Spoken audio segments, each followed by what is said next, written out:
Well, when it comes to weather forecasting, it's all about location and timing. And unfortunately, headed into this holiday weekend, neither is going for us, as we may have a second weekend in a row where we have some tropical entity sitting off of our coast. I'm Storm Track 12 meteorologist Les Still.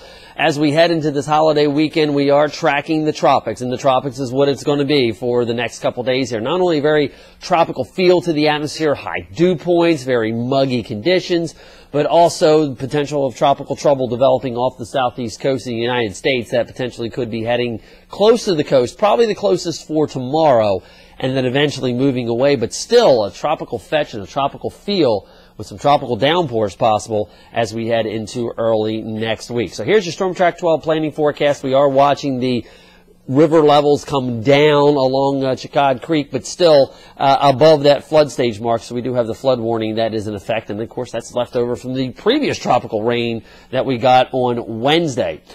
Scattered storms will be around for this afternoon. Now, I've kind of divided the area up into three sections. East of Highway 17, more cloud cover for the day today. West of Highway 258, more sunshine, warmer temperatures. And then kind of in the middle, kind of variably cloudy skies and temperatures kind of in the middle of that range there. So again, kind of location really depends on where you are. Thunder showers possible along the coast tonight as some of the tropical moisture and bands rotate in from maybe a tropical storm. If it gets named, it'll be Beryl. Warm and muggy conditions, though, definitely. Talking about mid-70s along the beaches. And more cloud cover for tomorrow than today. Scattered storms from time to time. And again, maybe even some tropical downpours with these. Again, kind of the split in temperatures. East of Highway 17, upper 70s. West of Highway 258, mid-80s for the day tomorrow. But don't expect to see a whole lot of sun. All right, here's what we are tracking with this system.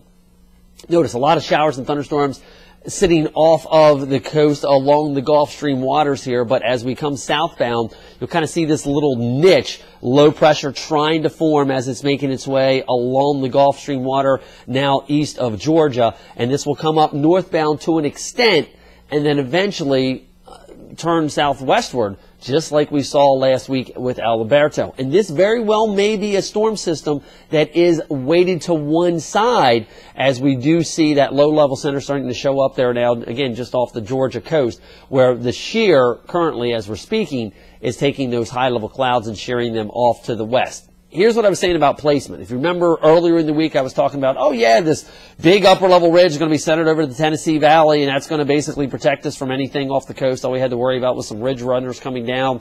Well, you'll notice that upper level ridge is not here across the Tennessee Valley. It's more out in the Mississippi Valley. And as a result, that has allowed some weakness with this storm to work its way across along the east coast of the United States. Again, as we go into Sunday, eventually that upper level ridge will start to build in over it across the Delmarva and force this thing off to the south and the west here. But in the meantime, that window is there for this storm to not only develop here across the Gulf Stream waters, make a run towards the coast before it gets sheared off to the south and the west here. And as we go in through Sunday and Monday, it does look like it'll be heading in towards Florida. Now, even at this, there is some debate across the models as to whether this thing hangs around down there and makes a run at us again in the middle of the week. That's something I'll be watching.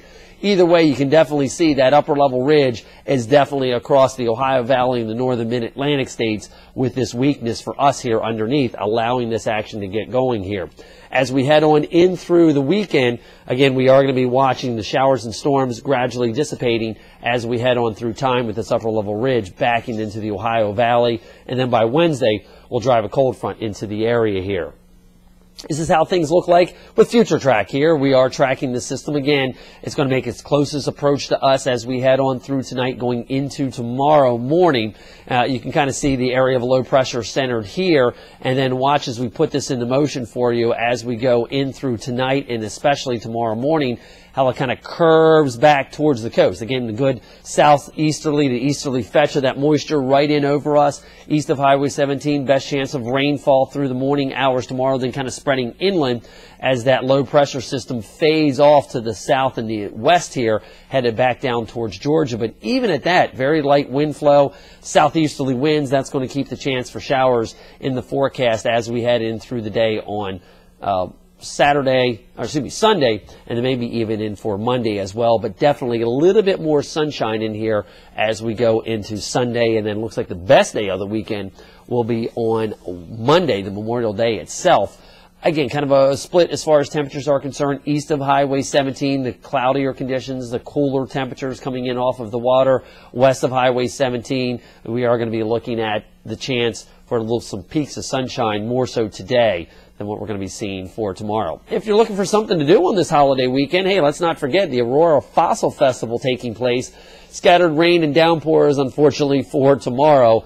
And I believe the parade kicks off at 11 o'clock. I'm Storm Track 12 meteorologist Les Still. Keep it tuned right here. We'll continue to keep you updated throughout the weekend as Beryl to be approaches us here in Eastern Carolina. I'm Storm Track 12 meteorologist Les Still.